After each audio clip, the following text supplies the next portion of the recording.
Olá, meu aluno querido, seja bem-vindo a mais um vídeo do canal. Hoje eu vou falar sobre concurso nacional unificado, mais especificamente sobre a entrevista concedida a respeito da não existência de avaliação de língua portuguesa na prova objetiva do nível superior do CNU, certo? Estava lá eu passando o meu celular, né, scrollando a tela, esse é o termo que o pessoal utiliza, tava ali só dando um arrasta para cima, quando me deparei com um corte de uma entrevista que apareceu no site na página da Folha Dirigida. Quem estava concedendo essa entrevista era a senhora Regina Coeli Moreira Camargos, que é a secretária adjunta de gestão de pessoas. E ela estava falando algumas coisas a respeito da não existência da prova de língua portuguesa. E ela comentou algumas coisas ali que, na minha opinião, estão completamente equivocadas e muitas delas são falaciosas, tá? Então, o que eu resolvi fazer? Trazer este vídeo aqui para uma espécie de reação ou contraponto da fala que ela trouxe. Por quê? Nem tudo que o governo federal faz você é obrigado a aplaudir. Nesse caso, acho que há severos erros, então eu vou apontar aqui as minhas críticas, principalmente em relação ao que ela está dizendo, tá bom? Bem, antes de tudo, eu fui pesquisar quem era essa pessoa e fui pesquisar qual era a sua formação. É uma pessoa que tem graduação, mestrado, doutorado e pós-doutorado. Na área da educação? Não. É na área da economia, certo? Então, no campo da economia e uma parte no campo das ciências sociais. Mas ela está falando sobre língua portuguesa nessa entrevista. Então eu vou dar o play aqui, a tela vai dividir, o Carlos vai fazer essa gentileza. Eu vou dar o play e quando eu achar necessário parar para comentar alguma coisa, eu paro e aí eu vou falando com você, tá? Antes disso aí, dá o seu like, faz inscrição no canal, vamos começar. Olha, é mais uma novidade do concurso, porque pelo menos assim, eu avalio o seguinte, que não se mede o conhecimento de língua portuguesa de ninguém só por ele ter decorado regras gramaticais. Vamos parar aqui. Bem, veja que ela está partindo de um pressuposto opinativo dela, né? Não de uma pesquisa. Ela falou, na minha opinião, não se mede conhecimento de língua portuguesa de ninguém apenas por ele ter decorado regras gramaticais. Você que é meu aluno, que estuda comigo há muito tempo e que já está há muito tempo prestando concursos públicos, você já deve ter percebido que essa fala não faz o menor sentido. Por quê? Porque nas provas, a não ser com raras exceções, né, como algumas bancas, por exemplo, Fundatec e Deccan de vez em quando, com raras exceções você não tem questões de língua portuguesa que exijam de você decorar uma regra. E sim, as provas de língua portuguesa costumam ficar divididas em dois aspectos de questão, o aspecto de leitura e interpretação e o aspecto de avaliação de aplicação da norma gramatical. Afinal de contas, se eu vou contratar um servidor público, ele tem que ser capaz de observar um texto, ver se está certo ou se está errado do ponto de vista da escrita, porque é com isso que ele vai trabalhar. Ele vai escrever documentos, ele vai ler documentos. Então você tem frases para você observar se existe concordância ou não, se a frase está incoerente, se a pontuação foi bem colocada ou não. Então, ela já parte de uma ideia de que estudar português é decorar regras de língua portuguesa, o que está completamente errado. Mas, infelizmente, essa é uma visão que tem se multiplicado principalmente nas universidades. Desde os meados da década de 70 do século passado, criaram uma ideia de que o ensino de gramática era simplesmente um amontoado de regras sem qualquer tipo de sentido, o que não é verdade. Os estudos linguísticos que abriram, né, muitos caminhos para o estudo da língua, fizeram com que alguns indivíduos acreditassem que era necessário relegar a estrutura da língua a segundo plano. E aí começaram a utilizar termos como a gramática é opressora, a gramática é uma caixa e todos esses blá blá blás, ignorando a essência real do que é a gramática quando você pega lá no início, estudada por Dionísio Trácio, que é uma abstração dentro da ciência linguística para se pensar a respeito do texto escrito que se aproxime de uma forma ideal de escrita. Por isso se trata de uma abstração e é por isso que as regras gramaticais não são criadas, elas são auridas. Mas isso eu explico em outro momento. Mas só para deixar claro para essa senhora, já faz muitos anos que as provas não são provas para quem decorou a regra. Ainda mais quem estuda comigo sabe. Eu explico a regra, mostro a aplicação e mostro no texto, para você identificar qual é a aplicação disso.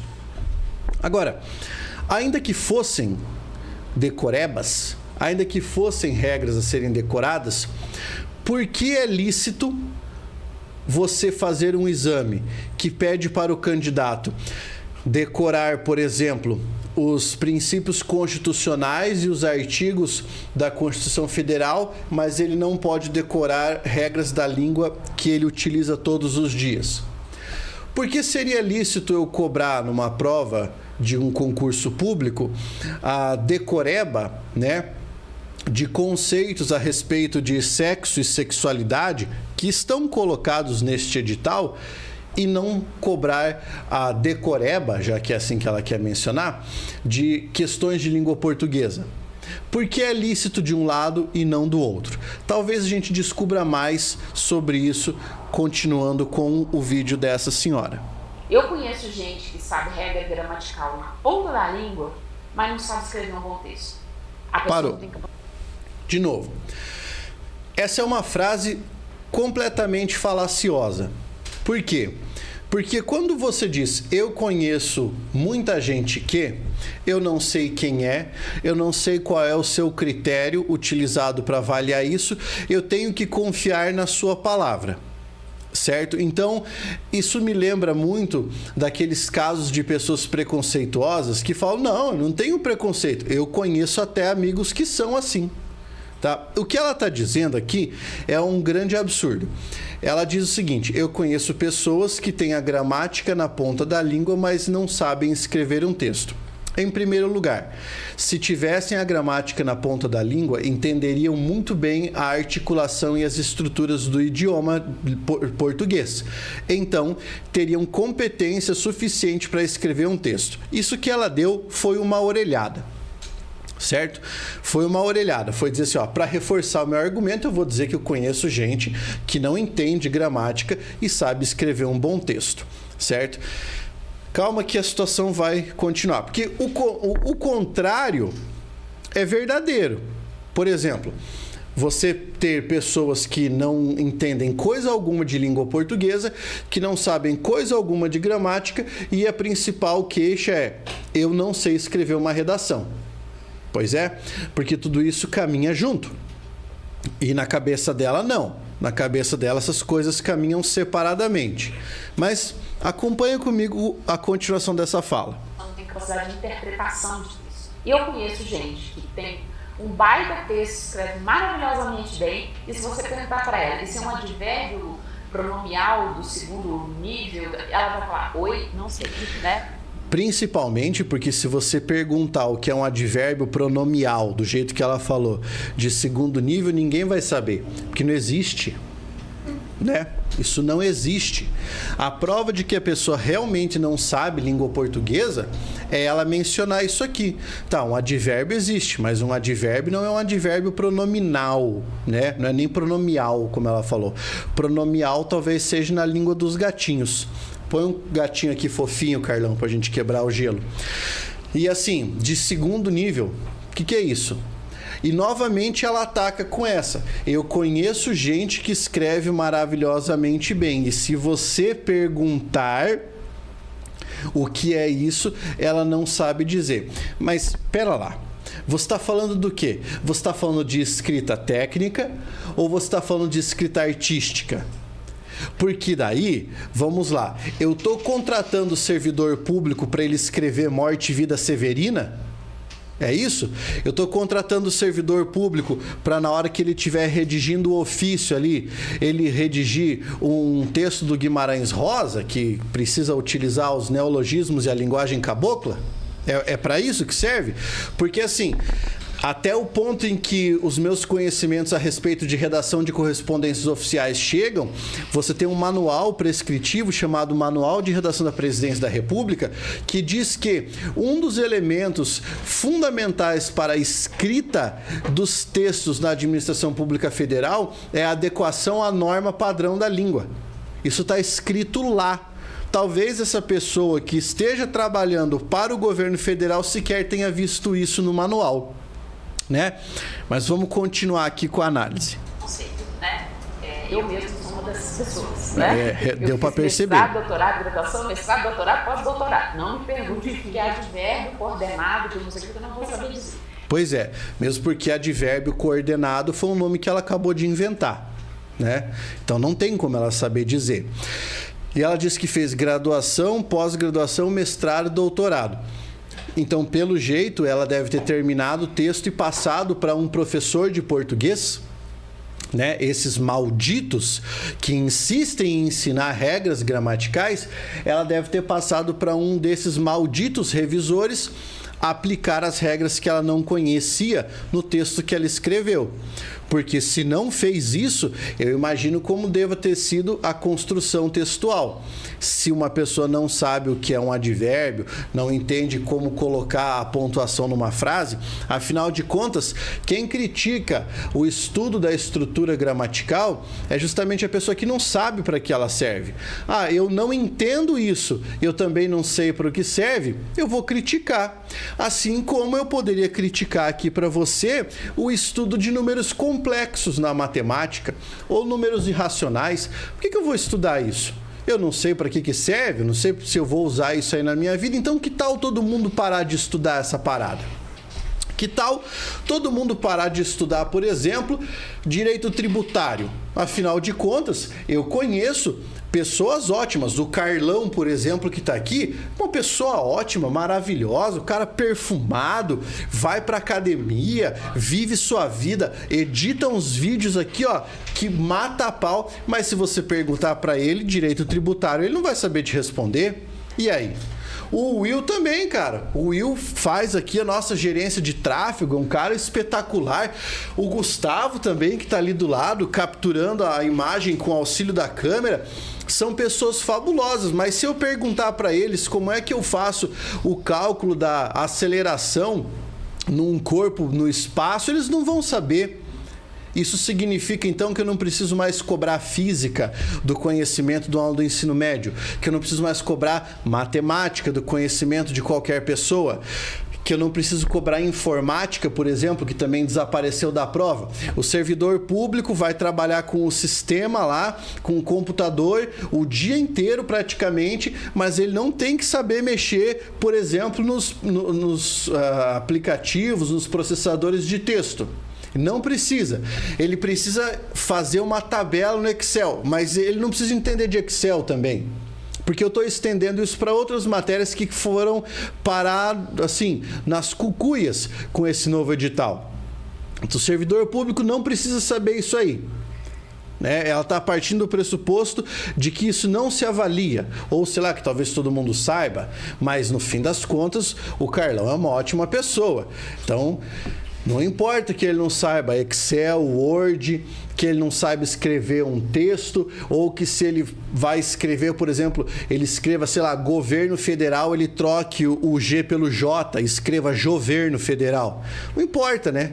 Isso, pelo jeito, não faz diferença. Vamos continuar com o texto. Então, o que a gente quer é que o candidato, por exemplo, o domínio do idioma português seja feito de uma forma sistêmica. Beleza. O domínio do idioma português, o correto seria dizer o domínio da língua portuguesa, né? Seja feito de forma sistêmica. E o que será que ela quis dizer com sistêmica? Será que ela quis falar sobre alguma coisa holística? Será que ela quis falar sobre, sei lá, constelação? Acho que não. Acho que ela quis dizer que é compreender o sistema como um todo. Pois é, querida, talvez você não saiba, mas dentro da língua portuguesa, dentro do sistema da língua portuguesa, existe uma coisa chamada prescrição normativa de língua, que são os fundamentos que demonstram como a língua escrita opera. Entender sistemicamente ou sistematicamente a língua portuguesa é também compreender os preceitos gramaticais, a diferença entre a norma padrão e a variante, por exemplo, que vocês perderam uma ótima chance de cobrar nessa prova.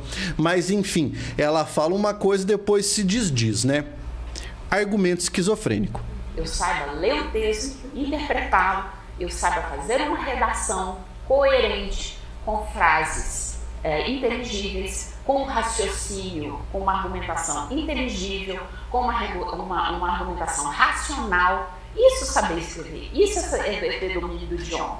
Não, você está errada, tá? Veja, escrever uma redação com argumentos racionais, escrever frases inteligíveis já são coisas diferentes. Escrever uma frase inteligível significa que você é minimamente alfabetizado, certo? Porque você sabe, pelo menos entre aspas, ler e escrever. Isso não tem nada a ver com ter domínio do idioma. Ter domínio do idioma significa proficiência. Escrever um texto com argumentos racionais, você avalia na prova de redação a capacidade argumentativa e a capacidade de estruturação de um texto, você avalia na prova discursiva. Mas quando ela fala escrever uma argumentação, ela só está se referindo ao bloco 8, porque do 1 ao 7... a questão discursiva é específica, um estudo de caso ou um texto expositivo, que não exige argumentação. A argumentação está no texto argumentativo, que está lá no aspecto 8, a não ser que ela esteja se referindo aos princípios dicrotianos de texto, o que eu acho bem pouco provável, porque ela não tem nenhum tipo de especialização em linguística, tá? Mas, enfim, a pessoa está dizendo o que ela acha que significa dominar o idioma. E isso me preocupa, porque ela não é formada em letras, ou seja, não é letróloga, não é professora de português, não tem mestrado em letras, não tem doutorado em letras, mas mesmo assim se coloca numa posição para falar a respeito desse campo, como se fosse autoridade nele. Então eu poderia, com o meu título de doutor em linguística cognitiva, falar sobre o campo dela, que é economia e ciências sociais. E a minha palavra teria tanto valor quanto a palavra dela. E se eu fosse colocado no governo em alguma pasta dessas aqui, eu poderia tomar decisões arbitrárias que levassem em consideração a minha opinião e não a literatura a respeito do assunto. Ou algo que destoasse de completamente todos os exames, porque a não ser para provas de delegado, procurador, juiz e notário, em todas as outras você tem uma prova de língua portuguesa. Todas as outras, nível médio ou nível superior. Bem, a pessoa está dizendo então que ela vai avaliar a proficiência em língua portuguesa do indivíduo pela redação. Como? Se apenas 50% da nota da redação está dirigida a aspectos linguísticos e, caso o candidato fuja da temática, esses aspectos não serão considerados. Está escrito no edital, certo? Vamos continuar. Né? Então não é o domínio formal de decoreba de regra gramatical como acontecia. Quase que eu já fiz concurso e tinha coisas que eram verdadeiras pegadinhas. Exatamente. Existem coisas que são pegadinhas para quem não conhece a matéria. Quem conhece a matéria, lê e sabe o que está certo e o que está errado. Aquela pessoa que é meio bizonha, que não conhece a matéria, tem muita dificuldade e acha que tudo é pegadinha, né? Ou talvez ela esteja se referindo à época em que ela prestou um concurso público, que deve ter encarado uma prova com a qual não teve condições de competir, né? E está achando que é só isso, que é um reducionismo. Bem, eu pergunto se essa pessoa já pegou nas mãos alguma prova da banca ESAF, quando a ESAF fazia prova, na banca Sebrasp, né? Vamos lá, você que é concurseiro, o Sebrasp não cobra leitura e interpretação dos candidatos? Eu digo como professor, sei que cobra muito. Você já pegou uma prova da Fundação Carlos Chagas na mão? Da Fundação Getúlio Vargas? Você já pegou alguma dessas provas para tentar resolver e ver o que é que está lá ou não? Ou simplesmente você tinha que falar alguma coisa sobre não existir prova de língua portuguesa aqui e resolveu falar esse repeteco que nós temos, que é falado ad eterno por professores que estão nos bancos das universidades e que estão completamente desconectados da realidade do estudo de língua portuguesa. Olha aqui, é preciso ter um pouco de vergonha na cara, porque se você pegar os números relativos à educação brasileira, no nosso país nós temos hoje 30% de analfabetos funcionais. Desses 30% de analfabetos funcionais, com certeza nós teremos alguns desses aí prestando essa prova. Então agora eu não posso mais avaliar língua portuguesa porque as pessoas têm dificuldade com língua portuguesa, porque ela achava que eram pegadinhas e que, na opinião dela, que cobrar uma questão a respeito de estrutura gramatical faz com que não avalie o conhecimento de língua portuguesa de uma pessoa? Ora, então qual é a necessidade de cobrar qualquer outro conhecimento? Qual é a necessidade de fazer uma prova? Afinal de contas, o indivíduo vai desenvolver as habilidades ali no meio, então dê só um treinamento. Por que, Pablo, a sua revolta em relação a essa declaração? A minha revolta em relação a isso é porque é o resultado de um processo de vilipendiar o ensino de estrutura gramatical. Faz 21 anos que eu ensino isso, cara. E eu não posso admitir que o trabalho da minha vida inteira até agora seja jogado fora porque as pessoas ou algumas pessoas que estão com a caneta na mão simplesmente não conseguem entender. Você não consegue entender a matéria da gramática? Esse é um problema seu. Esse é um problema seu. Isso diz respeito ao quanto você estudou essa matéria e a sua capacidade cognitiva. Agora, pelo fato de isso existir, a gramática é um fato em todas as línguas. Todas. Eu vou fazer uma pergunta muito simples aqui. Quando você começa a estudar outra língua, a minha pergunta é: você não estuda lá o que é um verbo? Você não estuda o que é um adjetivo? Você não estuda o que é um substantivo, um advérbio? Você não estuda o que é uma conjunção, uma preposição? É claro que você estuda. E você só conhece esses nomes porque você teve uma iniciação científica em gramática. Porque do jeito como essa senhora está falando, não serve para nada, né? Vamos estudar alemão, então, sem saber o que é um verbo. Inglês. A primeira coisa que você estuda no inglês, o verbo to be, você ainda fala verbo to be. Só que você não precisa saber. Afinal, você não tem que decorar regras gramaticais. Cara, a gramática é tão importante, ela é tão importante na nossa sociedade que nós só conseguimos nos compreender minimamente porque os indivíduos possuem uma pequena gramática internalizada na hora de falar. Só por causa disso. E todos vocês que condenam o ensino da gramática, vocês serão os responsáveis pelo desaparecimento do estudo da língua portuguesa das escolas e pelo fechamento dos cursos de letras nas universidades. Pode ser que isso não aconteça agora, mas esse vídeo vai ficar para a posteridade. Então, daqui 100 ou 200 anos, alguém pode revisitar e ver que isso que eu falei teve razão. Sei que eu não estou sozinho nesse balaio de professores, de pesquisadores, de estudiosos, mas agora eu deixo aí com você. Qual é a sua opinião sobre isso?